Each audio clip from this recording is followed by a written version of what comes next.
ഇന്ത്യയിലെ ആദ്യത്തെ ബാങ്ക് ദേശസാൽക്കരണം നടന്നത് ഏത് പഞ്ചവത്സര പദ്ധതിയുടെ കാലത്താണ്? 4-ാം പഞ്ചവത്സര പദ്ധതി. നീതി ആയോഗിൻ്റെ എക്സ് ഒഫീഷ്യോ ചെയർപേഴ്സൺ ആരാണ്? നീതി ആയോഗിൻ്റെ എക്സ് ഒഫീഷ്യോ ചെയർപേഴ്സൺ ആണ് പ്രധാനമന്ത്രി. ഓപ്ഷൻ ബി പ്രധാനമന്ത്രി.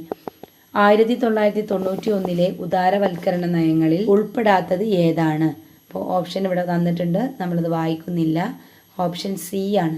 പൊതുമേഖലാ സ്ഥാപനങ്ങളുടെ ഓഹരികൾ ഭാഗികമായി സ്വകാര്യ മേഖലയ്ക്ക് വിൽക്കുക. അടുത്ത ക്വസ്റ്റ്യൻ, റിസർവ് ബാങ്ക് ഓഫ് ഇന്ത്യയുടെ 26ാമത്തെ ഗവർണറായി നിയമിതനായത് ആരാണ്? Option D Sanjay Malhotra. 2024 Asian development ബാങ്കിൽ 69ാമത് അംഗമായ രാജ്യം ഏത്? A Israel. 20 ഇന്ത്യയിൽ പഞ്ചായത്തി രാജിനെ സംബന്ധിച്ച് ശരിയായ പ്രസ്താവനകൾ ഏതെല്ലാം? അപ്പോൾ ഇവിടെ ഓപ്ഷൻ തന്നിട്ടുണ്ട്, വായിച്ച് നോക്കുക. അതിൽ ഓപ്ഷൻ 20 ബി ആണ് ആൻസർ ആയിട്ട് കൊടുത്തുള്ളത്. 1, 2, 4 എന്നിവ ശരിയാണ്.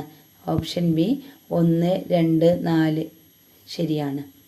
അടുത്തത്, ഇന്ത്യൻ ഭരണഘടനയുടെ സുവർണ ത്രികോണം എന്ന് അറിയപ്പെടുന്ന 3 ആർട്ടിക്കിളുകൾ ഏതെല്ലാം? സുവർണ ത്രികോണം എന്നറിയപ്പെടുന്ന 3 ആർട്ടിക്കിളുകൾ 21ാമത്തത് എ ആണ്. ആർട്ടിക്കിൾ 14, 19, 21. താഴെ തന്നിരിക്കുന്നവയിൽ ഗവൺമെൻറ്റിൻ്റെ ശിഷ്ട അധികാരത്തിൽ പെടുത്താവുന്നത് ഏത്?